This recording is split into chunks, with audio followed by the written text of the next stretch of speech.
राजस्थान में कांग्रेस के बागी विधायकों की याचिका पर आज भी हुई सुनवाई। राज्य के मुख्यमंत्री अशोक गहलोत ने बुलाई कांग्रेस विधायक दल की बैठक में राज्य के सियासी हालातों को लेकर होगी चर्चा।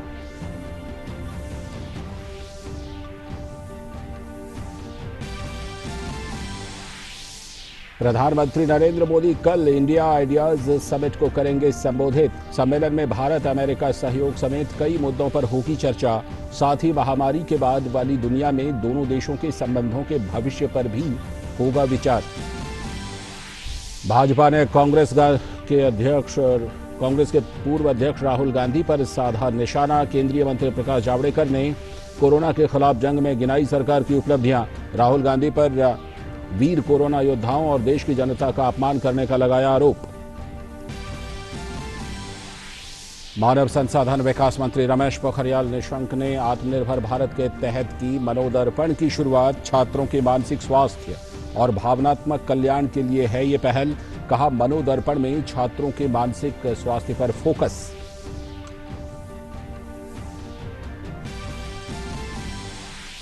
मध्य प्रदेश के राज्यपाल लालजी टंडन का निधन। 85 वर्षीय लालजी टंडन ने लखनऊ के मेदांता अस्पताल में ली अंतिम सांस। आज शाम होगा अंतिम संस्कार। राष्ट्रपति, प्रधानमंत्री और अन्य वरिष्ठ नेताओं ने जताया शोक। उत्तर प्रदेश में 3 दिन का राजकीय शोक।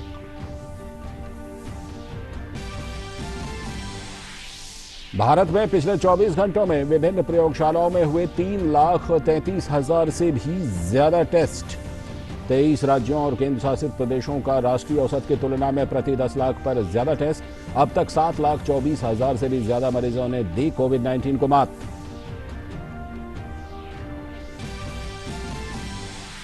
दुनिया भर के देशों की कोरोना के खिलाफ जंग जारी। विश्व में 1,46,41,000 से भी ज्यादा लोग कोरोना से संक्रमित। 6,08,000 से भी ज्यादा लोगों की अब तक हुई मौत। अमेरिका के लॉस एंजलिस में कोरोना टेस्ट कराने के लिए उमड़ी भीड़। फ्लोरिडा में लगातार छठे दिन भी संक्रमण के 10,000 से भी ज्यादा मामले आए सामने।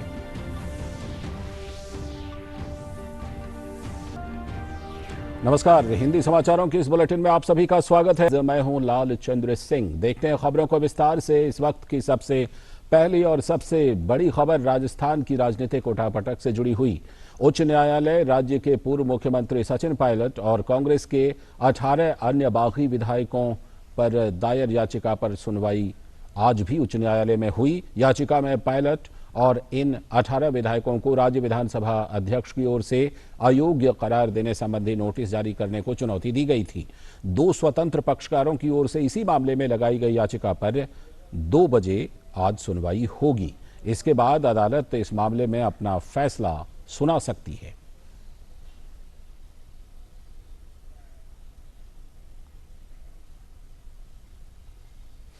और इस बीच राजस्थान के मुख्यमंत्री अशोक गहलोत ने आज विधायक दल की बैठक बुलाई। इस विधायक दल की बैठक में राज्य के सियासी हालात को लेकर चर्चा होगी।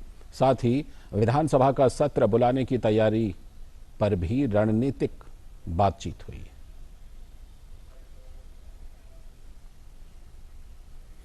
और राजस्थान के प्रदेश भाजपा अध्यक्ष सतीश पूनिया ने मुख्यमंत्री अशोक गहलोत द्वारा उनकी पार्टी के नेताओं के खिलाफ की गई टिप्पणियों की निंदा की है।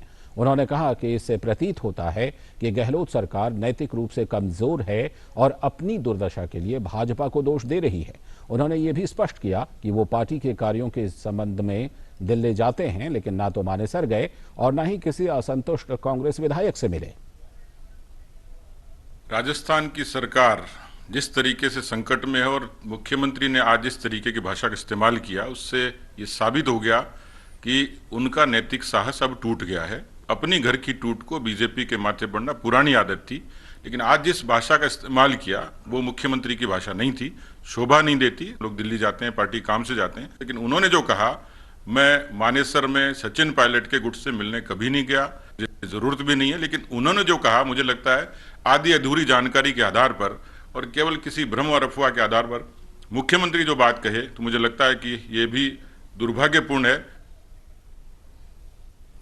और इस बीच राजस्थान के पुलिस अधिकारी विष्णुदत्त बिश्नोई के कथित आत्महत्या के मामले में राजस्थान के मुख्यमंत्री अशोक गहलोत के ओएसडी देवाराम सैनी से और मुख्यमंत्री के एक और अन्य सहयोगी से पूछताछ की गई। सीबीआई ने देवाराम सैनी से आज सुबह जयपुर में करीब 2 घंटे पूछताछ की। इस मामले में सीबीआई ने कल कांग्रेस विधायक और ओलंपिक पदक विजेता कृष्णा पूनिया से भी पूछताछ की थी।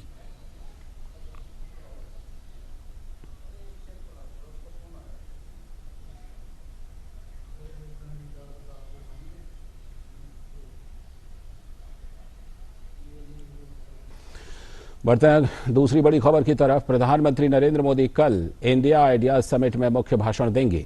ये शिखर सम्मेलन अमेरिका भारत व्यापार परिषद द्वारा आयोजित किया जा रहा है। इस साल परिषद के गठन की 45वीं वर्षगांठ मनाई जा रही है। इस साल इस सम्मेलन की थीम है एक बेहतर भविष्य का निर्माण।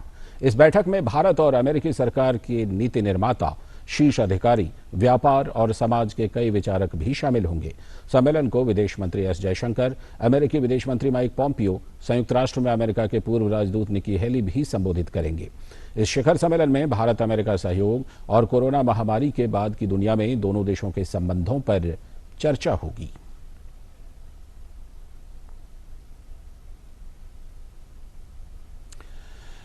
कांग्रेस नेता राहुल गांधी द्वारा एक ट्वीट के जरिए मोदी सरकार की उपलब्धियों पर कटाक्ष के बाद अब केंद्रीय मंत्री प्रकाश जावड़ेकर ने कांग्रेस के नेता पर पलटवार किया है। जावड़ेकर ने राहुल को करारा जवाब देकर बड़ा निशाना साधा है। केंद्रीय मंत्री ने कोरोना के खिलाफ लड़ाई में देश की उपलब्धियों को बताया। उन्होंने कहा कि राहुल गांधी वीर कोरोना योद्धाओं और देश की जनता का अपमान कर रहे हैं। साथ ही केंद्रीय मंत्री ने शाहीन बाग से लेकर राजस्थान में कांग्रेस के सियासी संकट पर भी राहुल गांधी को घेरा। मुझे लगता है कांग्रेस पार्टी अब केवल ट्वीट की पार्टी बनकर रह जाएगी, क्योंकि जनता में काम नहीं, एक के बाद एक राज्य गंवा रहे और इसलिए हताश निराश भी सरकार पर कुछ भी प्रहार करने की चेष्टा कर रही है, वो सफल नहीं होंगे। और प्रकाश जावड़ेकर ने कांग्रेस पार्टी पर बिना किसी आधार के ट्वीट करने का आरोप लगाया। उन्होंने ट्वीट किया फरवरी से जुलाई तक क्या किया, तो हम भी उनको जरा हिसाब बताते कि राहुल बाबा 6 महीने की आपकी उपलब्धि क्या है। फरवरी में शाहीन बाग और दंगे, मार्च में सिंधिया और मध्य प्रदेश गंवाना, अप्रैल में श्रमिकों को उकसाना, मई में ऐतिहासिक हार की 6ठी वर्षगांठ, जून में चीन की वकालत और जुलाई में राजस्थान में पार्टी तबाह। तो यही आपका काम चल रहा है।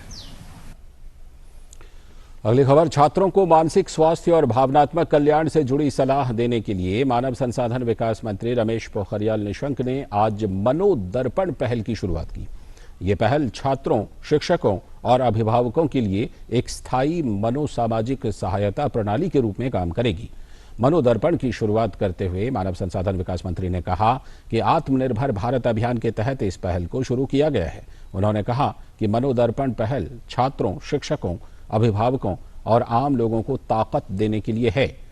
निशंक ने कहा कि मनोदर्पण के तहत छात्र चिकित्सकों और मनोवैज्ञानिकों से संवाद कर सकते हैं। दुनिया जब कोरोना का महासंकट आया है और उस महासंकट के दौर से गुजरती पूरी दुनिया कहीं ना कहीं किसी न किसी परिस्थिति को झेल रही है और ऐसे में स्वाभाविक ही है कि ये जो दबाव है, ये तनाव है, ये जो वातावरण है, ये मनुष्य को परेशान करने के लिए इस समय उपस्थित हुआ है और इसलिए इसके सामने चुनौती के रूप में हमको इसको स्वीकार करना है। ये मनोदर्पण ये आपको ताकत देने के लिए है। मेरे अभिभावक, मेरे छात्र, मेरे अध्यापकगण और आम आदमी ये इससे ताकत ले सकता है, क्योंकि हमारी ये कहावत है, मन के जीते जीत हो, मन के हारे हार। जो व्यक्ति मन से हार गया वो जिंदगी में हार जाता है। जिसका मनोबल बड़ा है वो विपरीत मौत को भी पार कर देता है, विपरीत परिस्थितियों में भी अपना मार्ग निकालता है। और अब कोरोना महामारी से जुड़ी खबर। देश भर में कोरोना वायरस संक्रमण का इलाज करवाकर 7.25 लाख के करीब मरीज ठीक हो चुके हैं। स्वास्थ्य मंत्रालय के द्वारा जारी ताज़ा आंकड़ों के अनुसार अब तक 7,24,577 मरीज ठीक हो चुके हैं। देश में कोरोना से मरीजों के ठीक होने की दर 62.72% हो गई है। वहीं सक्रिय मामलों की संख्या 4.02 लाख से ऊपर हो गई है। अब तक देश में कोरोना संक्रमण से 28,084 लोगों की मौत हुई है। इस तरह देश में कोरोना से होने वाली मृत्यु दर 2.43% है। और देश में कोरोना वायरस संक्रमित मरीजों के नमूनों की जांच प्रति 10 लाख जनसंख्या पर 10,000 से ज्यादा हो गई है। यानी कि देश में प्रति 10 लाख की आबादी पर 10,000 टेस्ट से ज्यादा टेस्ट अब हो रहे हैं। साथ ही सरकार ने कहा कि देश के 23 राज्यों और केंद्र शासित प्रदेशों में प्रति 10 लाख की आबादी पर हो रही टेस्टिंग का आंकड़ा राष्ट्रीय औसत से ज्यादा है। ICMR के ताजा आंकड़ों के अनुसार कल पूरे देश में 3,33,395 कोरोना नमूनों की जांच हुई।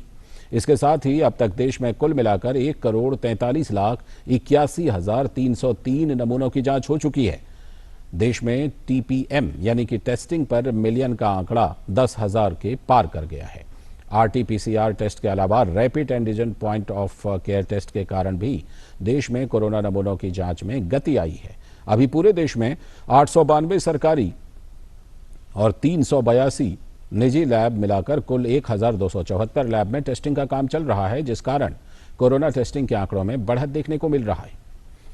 देश भर में कोरोना वायरस संक्रमण का इलाज करवाकर 7.25 लाख के करीब मरीज ठीक हो चुके हैं।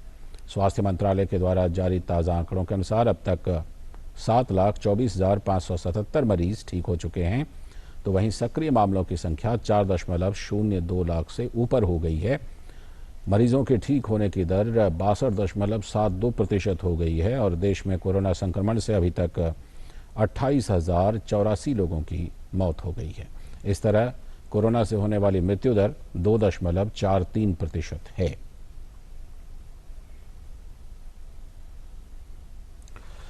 और दिल्ली में सीरो सर्वे अध्ययन की रिपोर्ट आ गई है। दिल्ली में 21,387 लोगों पर 27 जून से 10 जुलाई के बीच एक अध्ययन किया गया।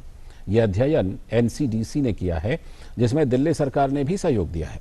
दिल्ली में सीरोलॉजी टेस्ट में उन लोगों को ही शामिल किया गया था जिनमें कोई लक्षण नहीं थे, जिन्हें पहले कोरोना नहीं हुआ था।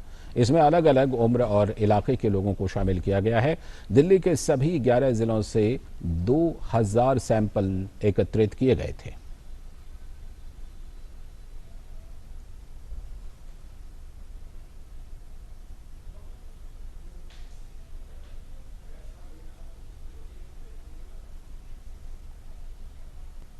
और अब बात दुनिया भर में कोरोना के हालात की, जहां ये महामारी लगातार फैलती ही जा रही है। पूरे विश्व में इस वक्त 1,46,41,000 से भी ज्यादा लोग कोरोना से संक्रमित हैं और 6,08,000 से भी ज्यादा लोग इस महामारी की चपेट में आकर अपनी जान गंवा चुके हैं।